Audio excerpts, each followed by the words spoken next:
Plaintiff Taylor Anderson says she's known the defendant since she was 16 years old, and they used to cut school and get in trouble together. Taylor claims she turned her life around, but the defendant is a pothead who can't do anything without getting high. Taylor's suing her former friend for breach of contract and car damages. Defendant Quinn Eason admits that he and Taylor often smoked pot together, and he even used to sell marijuana, but he stopped dealing drugs years ago. Quinn does not believe he owes Taylor for anything. Start with you. Okay, Yana, I've known Quinn for since I was 16 years old. How old are you now? I'm 25. 25 years old. Good friend. We went to cut school together, ran around as juveniles together, done everything together. Anything positive? Yeah, absolutely. You know, we were in athletics together. Go. We played tons of sports. Yeah, you look like you're positive folks today, so you got over that? Oh, definitely. I've crossed those barriers in my life, but unfortunately, Quinn, he just is stuck in that stage. He's a stoner. He just can't do anything without, I guess, the marijuana. It's gotten bad over the years. I try to be the friend, try to help him, school him a little bit. He's a weed head or he just smoke? No, stoner, weed head. Everything he has to do, it has every day? Every chance he get. It's a weed head. A weed head, stoner. It's and bad. That causes you to lack motivation and initiative, damaging, I think, brain cells like alcohol does. Alcohol abuse damages brain cells. That and any other drug overuse damages your brain cells. So, what's your name? Quinn Eason. What's your full name? Quinn Michael Eason. All right. Just messing with you. You look petrified. He's probably high now, Your Honor. Oh, he's probably high. He's probably high now, Your Eyes Honor. not red. He got drops. Right. You carry eye drops? No. No? Okay. All right, let me hear from you. I knew Taylor since I was about 16 years old. I met her because my dad would bring me from Philadelphia to New Jersey for the summertime to keep me out of trouble. So during that time, we would go to Philly to have fun and just drink, smoke weed, sell weed there and there, but not anymore. So, I mean... You don't sell anymore? No. Just smoke That it was up? just a stage, an adolescent stage, I guess. So You used to sell, but noticed that you couldn't stay away from your own product. Yeah. So Right, exactly, Your you're Honor. going bankrupt. You still a weed head? She said you're a weed head now. I'm not a weed head. You smoke weed Quinn, every day? I smoke more weed than I did when I was 16. Every day? No, Quinn, every day. no, it's not every day. You work? No, You Every go day. to school? no, I don't go to school anymore. Quinn, he just is stuck in that stage. He's a stoner. He just can't do anything without, I guess, the marijuana. Plaintiff Taylor Anderson was friends with the defendant, but she claims he's a pothead who can't do anything without getting high.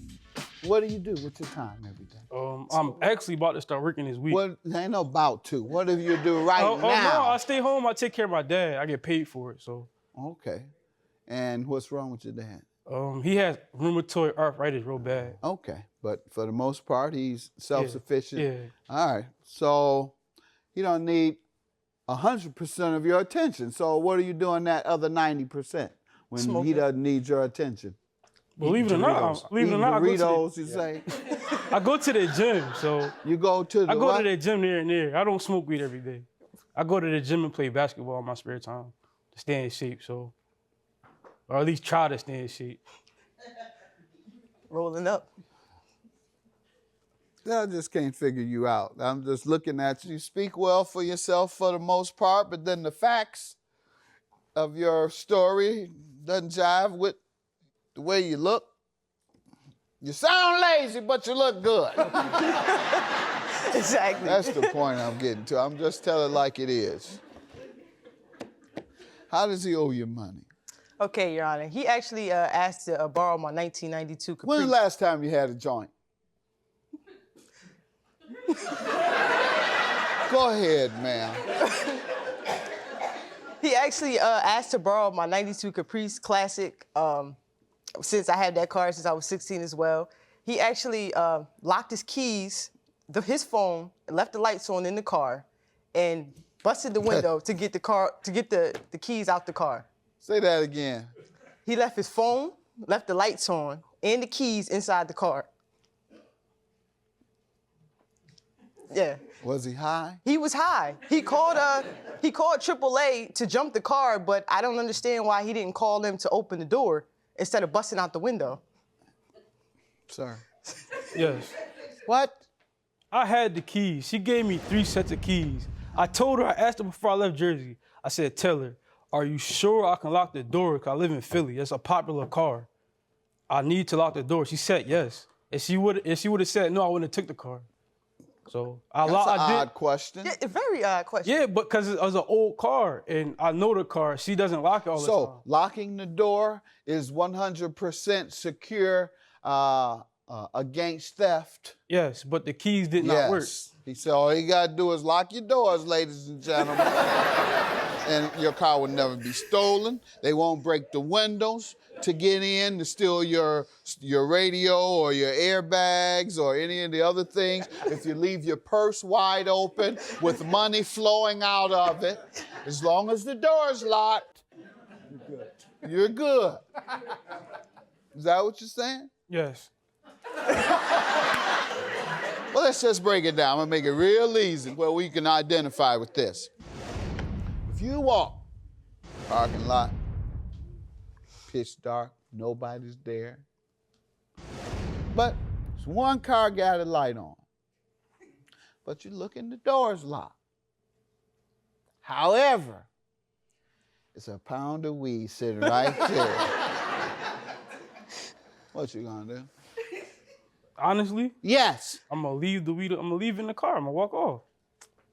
You just broke her window to get You're in right. there Yeah, for you- the Oh, keys, no, I had- sir. And you're a weed head, so we Yeah, know but what I had you would to- do for some weed. I had to break her window to get my phone because her keys didn't So, work. if you went in there for a $500 phone, what you gonna do for a pound of weed? Smoke it. Punch the window open and get it. Thank you. That's what I asked you. So a lock doesn't mean anything.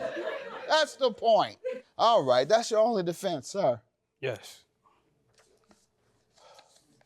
Anything else you have to say about him? Yeah, Your Honor, that's just one of my vehicles. I actually had him help me with a situation. I was moving, and he was driving my 2006 Jeep, and I was in front of him in a U-Haul, and he actually rammed the back of the U-Haul in the Jeep, causing bumper damage on the front of my Jeep as well. You let this man use your car after that. Sir, Your Honor. All right, you smoking weed. You must be smoking crack. No. Don't you let this Your Honor. man drive your car again. I told him, Your Honor, I told him before we left, I said, Quinn, make sure you're not drinking or smoking any type of You anything. just said the man stay high. But he did, Your Honor. I tried to give him benefit of the doubt, Your Honor. And I was in a cram at that point. I needed to move. I had nobody What to help. about this one, sir? What happened there? She kept breaking, so she. So why wouldn't you just break? I did break, He but was on the phone it or was something. complicated. We was on the turnpike, and I tried to cruise, but I couldn't because everybody would cut me off from trying to stay behind her. So I drove a little faster, and she kept braking. So when she finally stopped for the red light, it was too late Did for me to stop the car. give any type of report? No. I tried to give him a break, Your Honor. You know, I work with cars, so I said, you know what? Just pay for I'll find somebody to do the labor. parts Just get and the do the part, labor. and then I'll work with that. And him not having no job, I wasn't trying to really kill him, but trust me, I learned my lesson. I tried to be the friend, try to help him, school him a little He's bit. a weed head or he We- just smoke? No, sometimes? stoner, weed head, everything he has to do, it has Every to, day? every chance he get. Plaintiff Taylor Anderson was friends with the defendant, but she claims he's a pothead who can't do anything without getting high. How far did you go in school, young man? I finished high school. I went to Job Corps, and I got a certification for carpentry. All right, that's a great skill. So what happened? I don't like houses. Forgot everything. You have to like wherever you can make a living, sir, until you can get a better position. In fact, I don't think most people like their jobs, but they don't fail to work or refuse to work because of that. All right. Judgment for the plaintiff. You have no legal defense. You're depressing. Man. I kind of like you, but you just judgment for the plaintiff. Man. I just hope you stop smoking. You see what it does to kids. Right. It's not for you, man. There's no love lost. So. Nah, that's my friend, man. I'm always love him. Try to get him some help, man.